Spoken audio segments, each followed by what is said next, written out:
దేవా, నా రాజు నీవే. చెప్పావా ఇప్పుడు నా మాట? Lord, you are my king. నన్ను పరిపాలన చేయువాడు నీవు, నన్ను పాలించువాడు నీవు. నీ అధికారం క్రింద, నీ పరిపాలనలో నేను ఉండడానికి ఇష్టపడుతున్నానని ఎప్పుడైనా దేవునితో చెప్పారా? ఎవరు నీకు రాజు? ఎవరు నిన్ను పరిపాలన చేస్తుంది? యేసు ప్రభువారు ఈ లోకానికి రాజుగా వచ్చారని బైబిల్ సెలవిచ్చింది. ఆయన మనందరినీ పరిపాలన చేయడానికి వచ్చాడు. ఆయన మత్తయి యేసు ప్రభుని ఆ కోణంలోనే ప్రపంచానికి పరిచయం చేశాడు.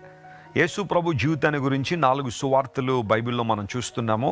మత్తయి సువార్త, మార్కు సువార్త, లూకా సువార్త, యోహాను సువార్త. 4 సువార్తికులు కూడా 4 ప్రాముఖ్యమైన కోణాల నుంచి యేసు ప్రభుని పరిచయం చేశారు. అందులో మత్తయి యూదులైన వారిని దృష్టిలో పెట్టుకుని ఎక్కువగా సువార్త రాశాడు కాబట్టి యేసు ప్రభుని రాజుగా పరిచయం చేశాడు. He's the king. హిబ్రూ భాషలో మలక్ అనే పదం వాడబడింది. మాలిక్ అనే పదం వింటూ ఉంటాం కదా, రాజు అంటే అర్థం అన్నమాట. దేవుడు మనల్ని పరిపాలన చేయవాడు. ఆయన చేతులకు మన జీవితాన్ని అప్పగిస్తే ఆయన సమగ్రమైన విధానంలో మనల్ని పరిపాలన చేయగలిగినవాడు ఆయన.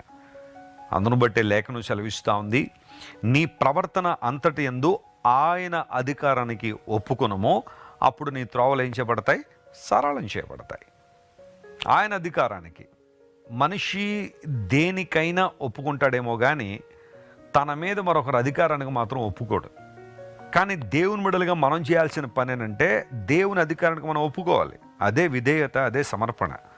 అలాంటి విధేయతను సమర్పణనే దేవుడు మన నుండి ఆశిస్తున్నాడు. ఆయన నీ జీవితానికి అప్పగించావా?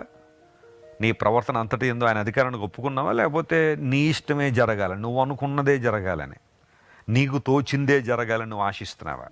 దేవుని బిడలంగా, విశ్వాసులంగా, క్రైస్తవులంగా మన యొక్క ఆలోచన, మన దర్శనము, మన దృక్పథం ఏంటంటే మన జీవితాల్లో దేవుని చిత్తం జరగాలి, ఆయన ఇష్టం నెరవేర్చబడాలి.